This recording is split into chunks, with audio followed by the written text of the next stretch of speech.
Bonsoir, voici les titres de ce journal. Il n'y a plus de patron. Le Conseil national du patronat français CNPF change de nom. C'est désormais le Mouvement des entreprises de France, MEDEF, avec un projet intitulé « En avant l'entreprise ». Monsieur Seyer, président du MEDEF, invité de ce journal. Pas de miracle pour les chantiers du Havre. L'État ne veut plus financer à perte cette entreprise. Un plan de reconversion est à l'étude. Suspension de l'ordre de bombardement de la Serbie par les forces de l'OTAN. La menace de frappe est repoussée. 184 kilos de cocaïne pure saisie par la police parisienne. Cette prise très importante de drogue s'accompagne de l'arrestation de trafiquants internationaux. À Paris, au Grand Palais, exposition d'art chinois. Le musée national de Taipei présente quelques-uns de ses trésors jusqu'à la fin du mois de janvier. Le Conseil national du patronat français, CNPF, a donc vécu. On devra désormais dire Mouvement des entreprises de France, MEDEF. C'est à Strasbourg que l'organisation patronale a ainsi fait sa mutation en ajoutant une série de propositions concernant aussi bien la politique économique et sociale, la gestion de l'État, que le mode de gestion interne du nouveau MEDEF. Le tout avec, vous allez le voir, un enthousiasme nouveau. À Strasbourg pour France 2, reportage Jean-Paul Chapelle, Jean-Pierre Pasteur. La France qui gagne. En avant l'entreprise. Un show à l'américaine pour se donner un coup de jeune. Le Conseil national du patronat français change de nom. Ernest-Antoine Sellière s'est débarrassé de ces 4 lettres qui dataient de 1946, CNPF. C'était imprononçable parce qu'il n'y avait que des consonnes. Aujourd'hui, il y a 2 voyelles, tout le monde saura prononcer MEDEF. Et c'est un sigle, moi, qui me ravit. Excellent, j'avais réfléchi à quelque chose qui contenait l'entreprise de France à la fin, mais je n'avais pas trouvé le nom mouvement qui était... Voilà. Venu en personne, M. Michelin est moins enthousiaste, mais le PDG de Publicis se charge de le convaincre. Il faut s'habituer, mais il y a Made in France dedans. Oui, mais ça se dégonfle. Pas du tout, non, c'est Made in France, c'est plutôt quelque chose de très positif. Derrière le changement de nom, un changement de stratégie. Aujourd'hui, le nouveau patronat assume sans complexe sa doctrine libérale. Quand bien même ça serait libéral, ce ne serait pas un péché, mais le cas, ce n'est pas de l'idéologie. Ce que nous proposons, c'est en fait une disposition d'esprit propre à promouvoir la sphère productive de notre pays. Plus d'entreprises, c'est plus d'emplois. Le nom change, les slogans restent et ils ont métamorphosé les 1500 participants. Ce matin, c'était des patrons, ce soir, des entrepreneurs. Monsieur Seyer, bonsoir. Bonsoir. Je ne peux plus vous appeler patron alors. Non, vous dites entrepreneur, ça nous paraît en effet chef être mieux entendu. Chef, ou président, chef non plus, vous savez, ça okay. C'était un peu le passé. Entrepreneur, c'est vraiment pour nous les gens de terrain et nous sommes décidés à représenter et à exprimer ce que nous avons entendu dans notre vaste tour de France sur le terrain. Alors Monsieur Kessler parlait de libéralisme. Est-ce que c'est la nouvelle idéologie patronale? Est-ce que ça veut dire que vous êtes à droite ou à gauche, ou ni à droite ni à gauche? Où est-ce qu'on vous situe? C'est ce qu'on a entendu, si vous voulez, dans notre Tour de France, dans les forums régionaux, en rencontrant vraiment, j'ai été beaucoup en province pour écouter les entrepreneurs du terrain, on a entendu un message assez clair. Ne cherchez pas à être ni idéologue, ni partisan. Ceci, c'était peut-être en effet des attitudes d'hier, mais maintenant soyez concrets, faites réussir l'entreprise, dites haut et fort ce que nous pensons, qui est bon ou qui est mauvais pour les entrepreneurs, pour les petits entrepreneurs, pour ceux de terrain. Vous savez, il y en a 1 350 000, ça compte. Ne faites pas en effet de politique. Monsieur Seyer, dans votre discours, vous dénoncez quand même la mauvaise gouvernance de l'État. Oui. Et vous faites un certain nombre de demandes de réformes très profondes politiques. Vous faites quand même un acte politique important aujourd'hui. Qu'est-ce que c'est que la politique? C'est gérer l'État, gérer la collectivité. Nous, les entrepreneurs, nous gérons nos entreprises et nous savons que depuis des années et des années, nous faisons de la productivité, nous améliorons de façon à ce que nos produits s'améliorent et moins chers. Alors on dit à l'État, écoutez, faites la même chose, les structures administratives en effet doivent se simplifier, vos coûts doivent baisser et il ne faut pas considérer qu'on peut toujours faire appel à la dépense parce que la recette est là, il n'y a qu'à prélever. Donc nous disons à l'État, gérez-vous, c'est pas de la politique, c'est du bon sens. Alors là, enthousiasme, tout sourire, tout tranquille, donc maintenant vous allez bien vous entendre avec Madame Aubry pour les 35 heures, vous direz plus des méchancetés sur ce que fait le gouvernement, tout va bien, il y a une sorte de consensus politique que vous allez mener avec le gouvernement? Alors aujourd'hui on n'a pas parlé de tout ça parce que c'était un peu le quotidien et on a voulu tout de même se situer en effet pour le 21e siècle, on a changé de nom, on a changé d'organisation et donc il y a quelque chose de très nouveau Et les 35 heures, vous savez, on les a mises sur le terrain. C'est là que l'on traite actuellement dans les accords entre partenaires sociaux. Nous demandons à ce qu'on respecte ce qui s'y fait. Ceci est devenu, je dirais, pour nous, non pas simple, mais très limpide. Mais c'est pas la votre parole échec, est au terrain. C'est pas votre échec, les 35 heures, parce que dans le textile, il y a un accord qui satisfait Mme Aubry. On est en train de négocier dans le commerce. Ça avance beaucoup, les 35 heures. Alors comment vous allez faire pour rattraper cette image un peu ringarde que vous avez eue de refuser les 35 heures? Si les 35 heures, c'est notre échec, c'est l'échec de la France. Parce que les entreprises, c'est la France. Rien ne se fait, rien ne se paye dans notre pays si les entrepreneurs ne sont pas là pour faire l'emploi et produire des biens et des richesses. Alors vous savez, ça ne nous intéresse pas parce que si en effet on n'arrive pas à dominer le problème des 35 heures, ce que nous souhaitons beaucoup par des accords et par des négociations, alors ce sera l'échec de la France. Est-ce que vous allez continuer à co-gérer certains organismes sociaux? Je pense à l'assurance maladie, car beaucoup, même certains d'entre vous qui se sont proches, comme M. Kessler, pensent qu'il faut arrêter la cogestion. Ce que nous avons entendu, en effet, là aussi, de la base des entrepreneurs, c'est que notre rôle dans le paritarisme, c'est-à-dire en fait dans la gestion commune entre syndicats et entrepreneurs de la sécurité sociale, tout ça c'était tout de même en effet pas très efficace. Qu'est-ce qu'on y fait? Y est-on vraiment utile? Et on nous dit, vous devriez vous intéresser beaucoup plus aux problèmes de formation, d'éducation. Les lycéens, les jeunes sont dans la rue. Dans votre et alors nous disons, au fond, ce qui devrait être notre principale mission maintenant, nous les partenaires sociaux, c'est de regarder comment on forme les jeunes et peut-être moins comment on guérit les malades. C'est peut-être en effet quelque chose pour lequel nous sommes plus utiles. Alors, réponse de l'ancien diplomate, ça, typiquement. Alors je repose la question, est-ce que vous allez continuer à co-gérer certains organismes sociaux ou est-ce que vous vous apprêtez à quitter petit à petit? Je vais vous dire les choses également en diplomate, c'est-à-dire en fait en regardant franchement la réalité et en l'exprimant le mieux possible. Je vais vous dire ceci. Si la sécurité sociale doit être mieux gérée et que son nouveau directeur général s'engage dans la voie de faire, avec 100 milliards d'économies, comme il l'a dit, un système de santé aussi bon, voire meilleur que hier, nous appuierons et nous essaierons d'aider. Si on constate que rien ne change, nous partirons. Et vous mettez un délai à ça? Oh, écoutez, c'est de l'ordre de quelques mois, peut-être une année, mais ça n'est pas pour l'éternité. En effet, nous pensons que ce n'est pas la peine d'assister en mauvais gestionnaire à quelque chose qui ne se redresse pas. Et donc, nous disons là aussi, en avant la sécurité sociale, il n'y a pas de raison. Alors, le premier secrétaire du PS dit que vous êtes maintenant le leader de l'opposition. Qu'est-ce que vous lui répondez? Je lui réponds qu'il se trompe complètement, qu'il fait de la politique, moi pas. Je lui laisse ce propos et je n'y réponds même pas, tant je le parais, il me semble, excusez-moi du terme, démodé et loin de la réalité. Merci, Monsieur Seyer. Ce matin, une délégation d'élus de la région du Havre et de la Haute-Normandie était reçue par le ministre de l'économie, Dominique Strauss-Kahn, et le secrétaire d'État à l'industrie, Christian Pierret. À l'issue de cette réunion, c'est un constat de désaccord qui a été fait par les élus, car non seulement il n'y a pas d'offre de reprise pour les chantiers navals du Havre, mais l'État ne veut plus financer cette entreprise, comme elle le fait actuellement, à hauteur de 100 millions de francs par mois. 800 emplois directs, 2000 indirects sans doute sont concernés, mais plus encore, la fin annoncée des ateliers et chantiers du Havre est symbolique. Le personnel des chantiers, par tradition, était très attaché à la construction navale. On y travaillait de père en fils. Voici quelques réactions d'une famille havraise directement concernée. Reportage Jean-Bernard Schmitt, Rémi Poissonnier.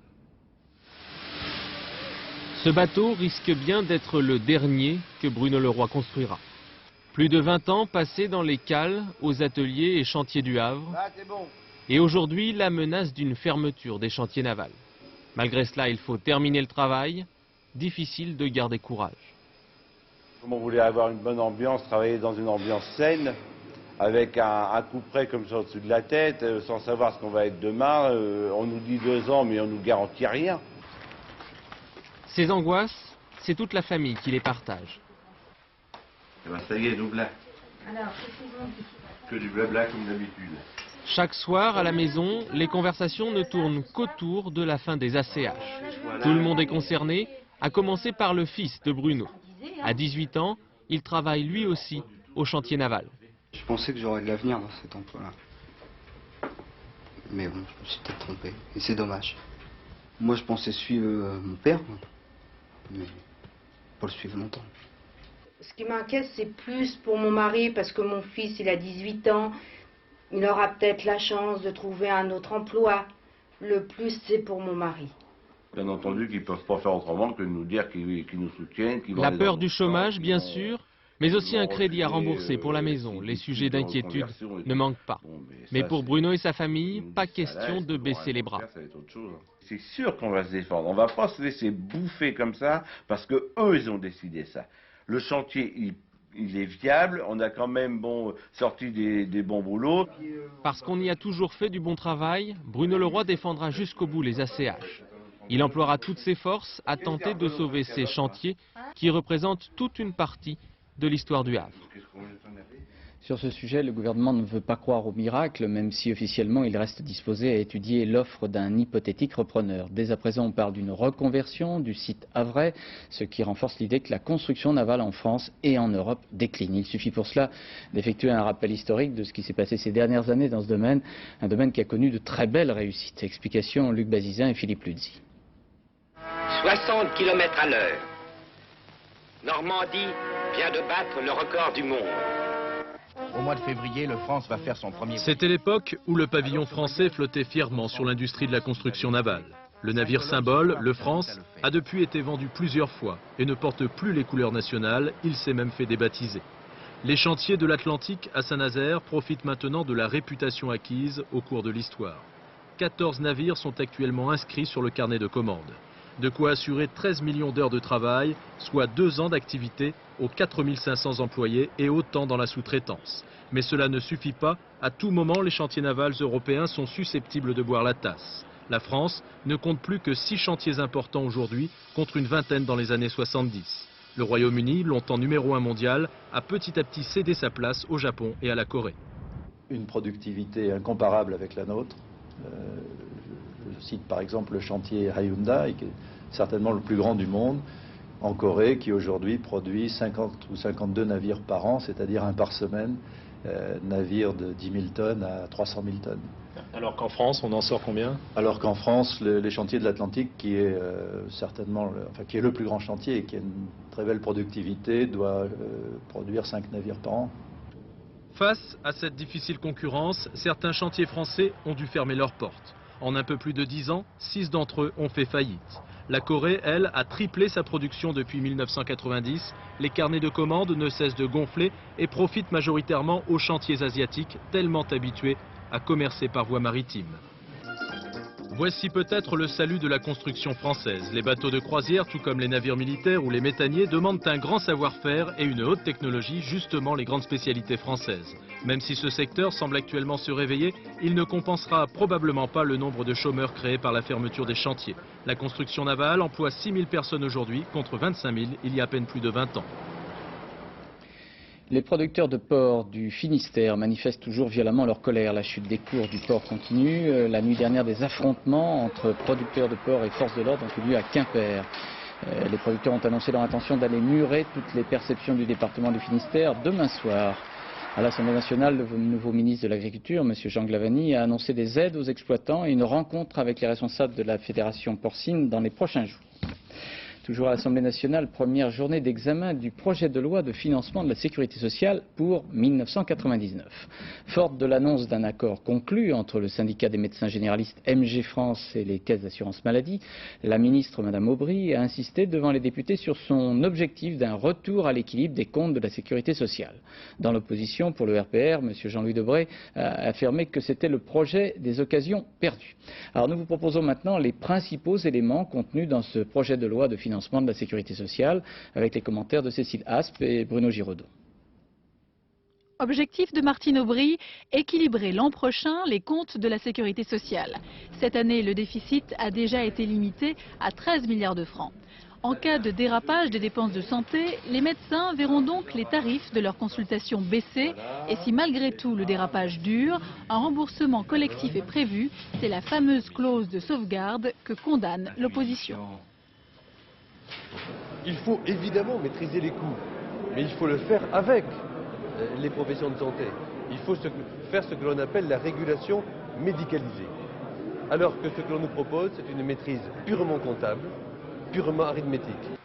Le plan Aubry, c'est le plan Juppé. En pire. Quant aux pharmaciens, à partir du 1er janvier, ils pourront remplacer des médicaments de marque par des médicaments génériques moins chers et tout aussi efficaces. Enfin, la restructuration des hôpitaux. 3000 lits ont été supprimés cette année et ce n'est pas fini. Une régulation des dépenses que rejette aussi le Parti communiste. On retombe dans la démarche comptable qui vise à fixer une enveloppe à l'avance et à créer les conditions pour que tout le monde rentre dedans sans tenir compte des besoins réels qui s'expriment. Qu'est-ce qu'ils veulent, les Françaises et les Français? Ils veulent être bien remboursés lorsqu'ils ont besoin de se faire soigner et avoir affaire à un système de santé de qualité. Or, on n'est pas bien remboursé quand on dépense un peu n'importe comment. Autre chapitre, les retraites. Le gouvernement leur accorde un coup de pouce de 1,2% et un fonds de réserve est créé pour assurer l'avenir du régime par répartition. À l'Assemblée nationale, le débat est long et difficile. Le Parti communiste devrait s'abstenir. L'opposition votera contre. Elle a déposé 300 amendements. Et dans les Côtes-d'Armor à Loudéac, opération ville morte et manifestation avec 7000 personnes pour protester contre le projet de fermeture de la maternité de la ville de Loudéac. Une pétition a recueilli 14 000 signatures pour dénoncer cette fermeture d'une maternité jugée très performante par les habitants de cette région, donc de Loudéac.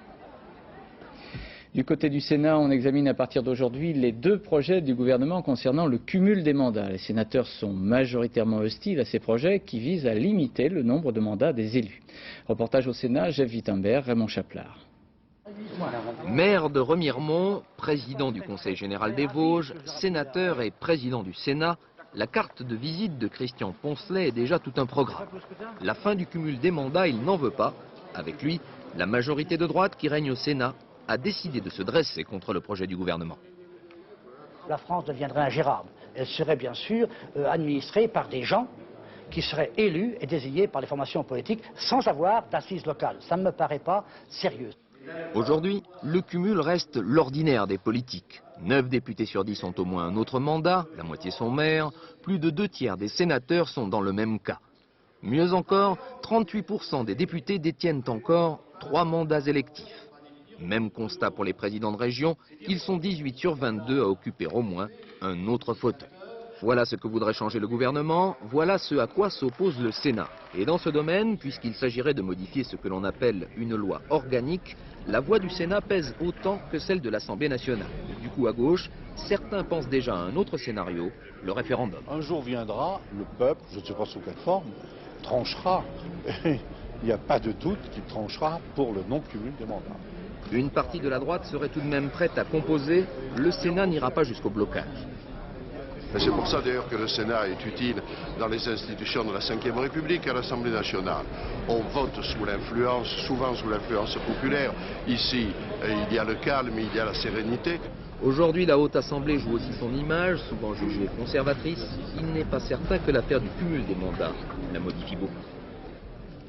La justice française examine les plaintes émanant de familles de Français ayant eu des parents assassinés ou enlevés au Chili. Ces familles réclament l'extradition du général Augusto Pinochet, toujours en état d'arrestation à Londres. Ces plaintes françaises viennent rejoindre celles émises en Espagne et en Suisse. Demain, à Londres et jeudi en Espagne, des magistrats confirmeront ou infirmeront la possibilité de poursuite contre le général Pinochet. Il convient de préciser que les procédures judiciaires sont complexes, comme le démontrent les différents cas français. Reportage Agnès Gardet, Thierry Curtet et Yann Jiquel. C'est la dernière photo d'Enrique Roper. Le 11 septembre 1973, date du coup d'État du général Pinochet. Il est arrêté par la junte militaire à Santiago du Chili. Étudiant, jeune militant socialiste, il n'avait que 20 ans. 3 semaines après sa disparition, sa famille apprenait son assassinat. Nous avons su qu'il était à la morgue. Ma tante y est allée. Elle a trouvé parmi des centaines de cadavres mon frère. Il avait plusieurs balles dans son corps. Il était à moitié nu. Et le certificat disait qu'il avait été tué le 20 septembre 1973, c'est-à-dire 9 jours après sa détention au palais présidentiel de la Moneda. Il a donc passé 9 jours entre les mains des militaires avant d'être tué. Aujourd'hui, sa sœur porte plainte contre le général Pinochet, comme l'ont déjà fait 2 autres familles françaises. 3 plaintes donc examinées par le parquet de Paris. C'est lui qui doit juger de la recevabilité d'une demande d'extradition. En tout cas, le ministre de la Justice, Elisabeth Guigou, s'est déclarée prête cet après-midi à suivre la décision des juges et à la transmettre jusqu'à Londres. Alors que la machine judiciaire française se met en marche, en Suisse, la procédure s'accélère. Lundi soir, une demande d'extradition en bonne et due forme est parvenue aux autorités londoniennes. Il existe encore aujourd'hui le risque que les autorités espagnoles retirent leur demande. Dans ce cas-là, il devenait urgent qu'un autre État, la Suisse en l'occurrence, fasse une démarche identique pour éviter que ce monsieur Pinochet soit remis en liberté par défaut de l'autorité requérante. Demain, autre étape juridique importante, la Haute Cour de justice britannique se prononcera sur la validité de l'arrestation et la détention de l'ancien dictateur chilien. En Allemagne, le nouveau chancelier social-démocrate, M. Gerhard Schröder, a prêté serment devant le Bundestag, vous le voyez ici, la Chambre des députés allemands. Gerhard Schröder devient ainsi le 7e chancelier de l'après-guerre. Il dispose d'une majorité absolue de 21 voix avec la coalition social-démocrate et Verts. Les ambassadeurs de l'OTAN ont décidé de suspendre l'ordre de bombardement aérien contre la Serbie, mais ils ont maintenu, sans nouvelle date précise limite, ce que l'on a appelé l'ordre d'activation donné aux militaires. En clair, ce « tenez-vous prêt » avait été adressé il y a 15 jours, mais le président yougoslave est en train d'appliquer les demandes de la communauté internationale. Vous le voyez, les retraits des forces serbes du Kosovo se poursuivent.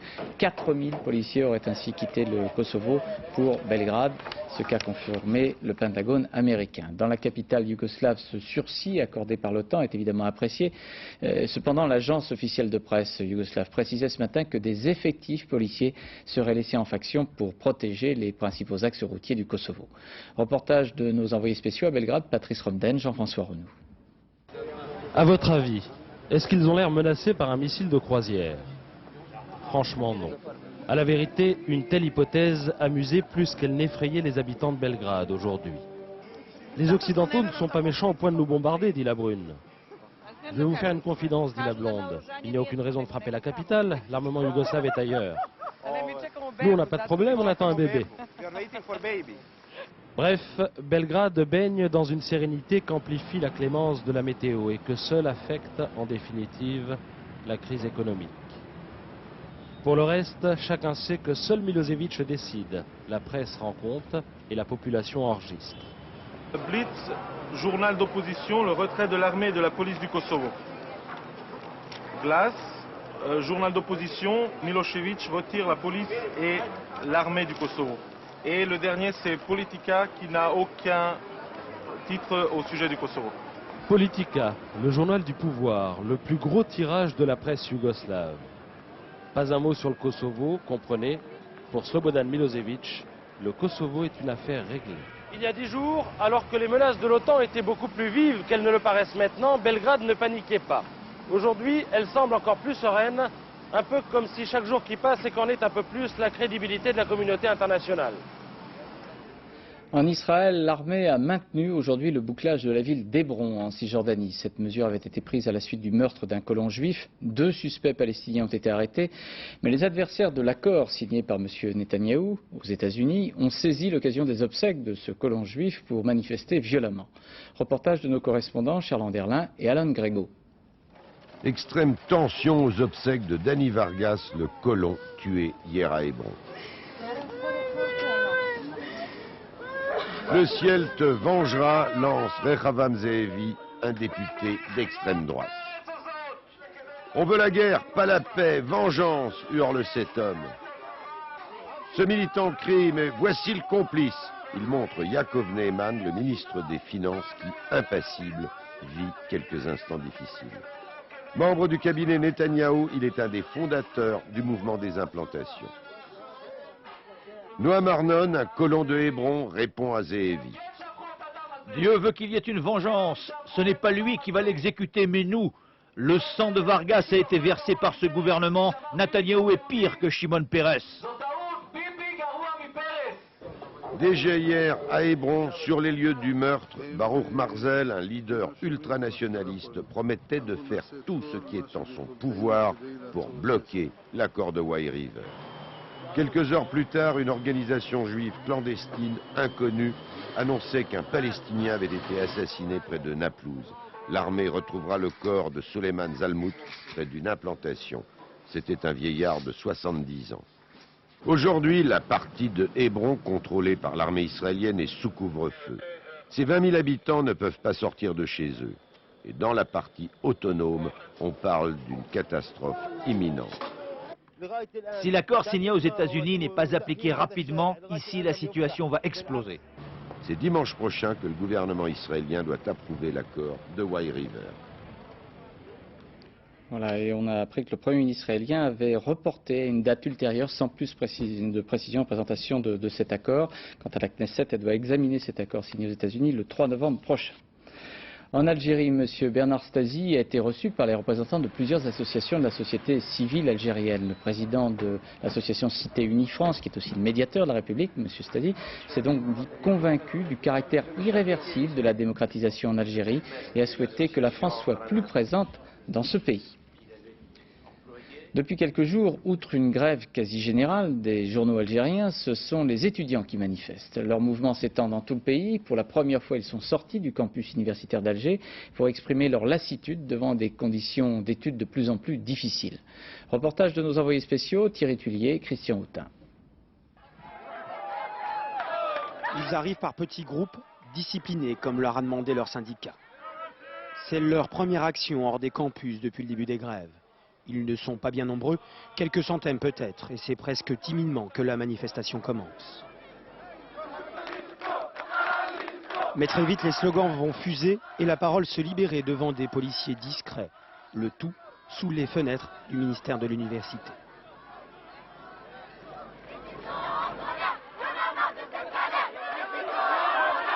On est en surcharge. Notre administration n'en a rien à foutre de nous. On est mal respectés. On manque de tout, on manque des livres, des chambres, de tout, de documentation, de tout. On est 4 ans à l'université pour préparer un diplôme de chômage.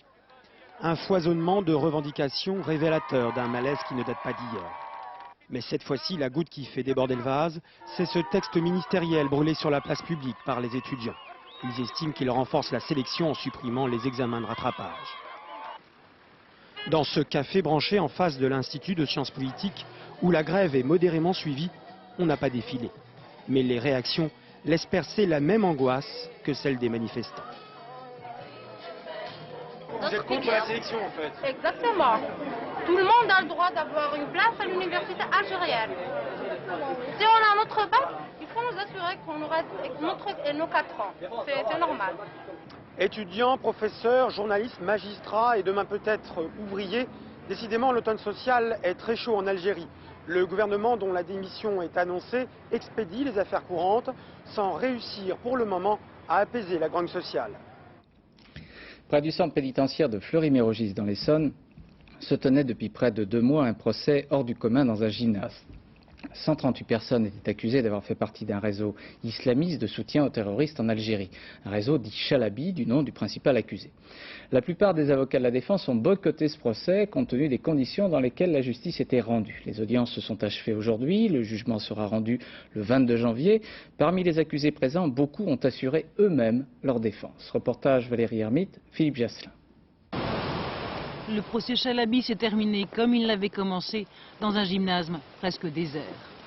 Dès le premier jour, la majorité des avocats de la défense décident le boycott. Pêle-mêle, ils dénoncent un procès de masse, une défense impossible, une justice d'exception et des amalgames dans le dossier. Employée dans un ministère, Marie-Noëlle Droux fait partie des 138 prévenus. Pour avoir sous-loué un studio à un ami de son gendre, elle a passé 4 mois en prison et parle d'une enquête bâclée. Une accusation aussi grave, on fait une enquête sérieuse. Ou bien alors, si on ne fait pas d'enquête sérieuse, c'est qu'on ne soupçonne pas vraiment. Et dans ce cas-là, pourquoi je n'ai pas eu un non-lieu? Pourquoi je me retrouve là? Sinon pour faire nombre. Un procès très critiqué que le procureur de Paris est venu lui-même défendre à l'audience, demandant aux avocats de revenir pour assurer leur plaidoirie.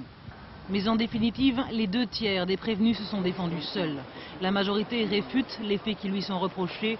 Tous nient être des terroristes et au mieux parlent de résistance à ce qu'ils appellent la dictature algérienne. Un procès long et chaotique dont le délibéré sera rendu le 22 janvier prochain. La police parisienne a saisi 184 kg de cocaïne pure et interpellé 2 trafiquants. Cette prise est importante, mais elle confirme aussi que la France n'est pas épargnée par la consommation de cette drogue. Reportage Philippe Visserias, Jean-Paul Chausset. Dans chacun de ces sacs, 1 kg de cocaïne. En tout, 184 kilos saisis par la brigade des stupéfiants de la PJ parisienne. Une drogue très pure qui, une fois coupée et revendue, aurait rapporté plus de 100 millions de francs aux trafiquants. Avec la drogue, 370 000 francs en liquide ont été saisis, ainsi que des armes. La cocaïne était destinée au marché français ou d'autres marchés? Principalement au marché français. Il est probable qu'il aurait pu aller vers d'autres frontières, mais dans l'immédiat, nous sommes convaincus qu'une grande partie était pour l'Hexagone.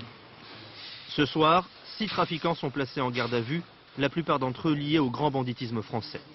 Le pivot du trafic est un homme de 51 ans, membre du milieu lyonnais. C'est dans cette rue à Torcy, en région parisienne, qu'il a été interpellé hier après-midi, après des semaines de filature. La drogue était cachée à l'intérieur d'une paroi dans un appartement. Elle provenait d'Amérique latine.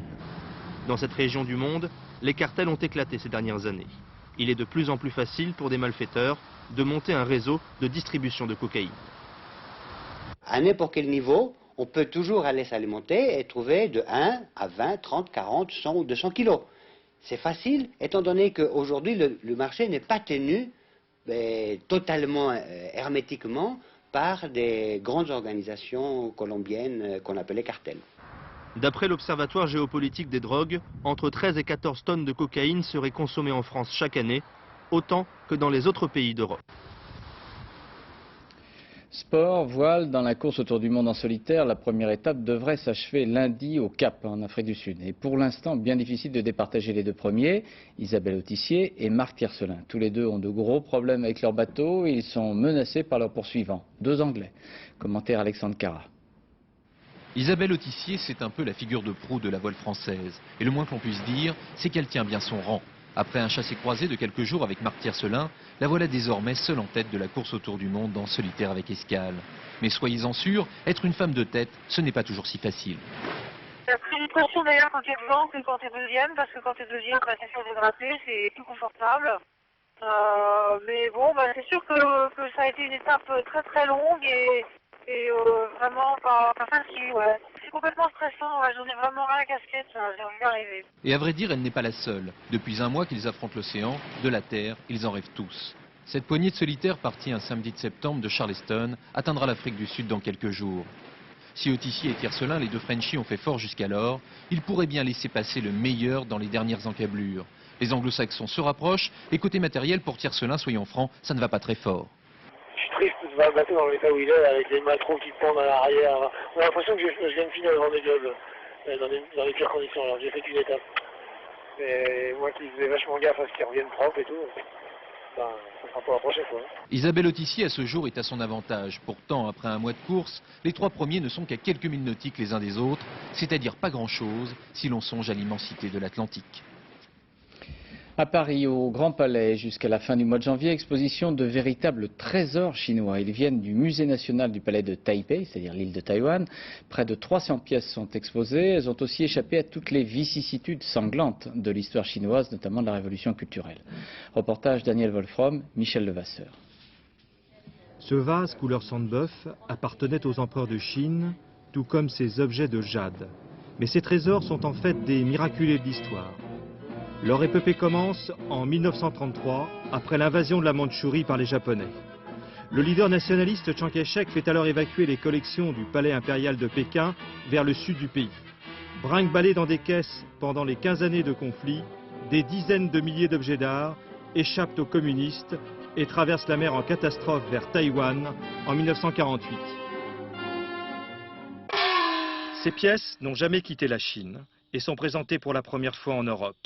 Cette simple coupe est contemporaine de Jeanne d'Arc.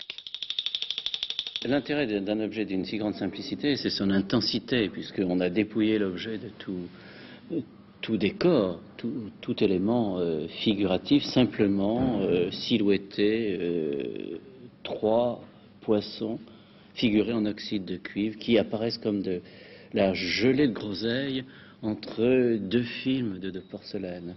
L'exposition retrace 5000 ans d'histoire, extraordinaire continuité de la civilisation chinoise si fidèle à son passé.